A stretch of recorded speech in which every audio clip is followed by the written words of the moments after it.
Taga lang tayo guys ng saging ngayon. Dahil napagalaman ko na kaya daw may tutulong nito sa atin. Saging na saba guys. Malaki din na may tutulong nito sa paggaan ng acid sa tiyan. And marami to. Panoorin nyo sa YouTube kung gaano kahalaga ang pagkain ng saba. Saging na saba. Yan o guys. Dahil laki tayo sa probinsya.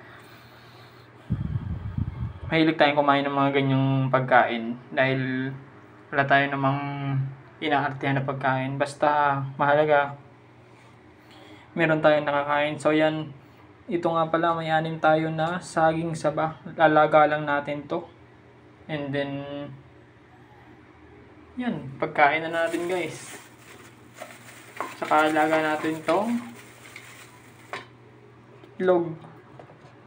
Tama na natin yung itlog na to sa paglalaga para hindi aksaya sa gas. Yan guys, alaga lang natin to.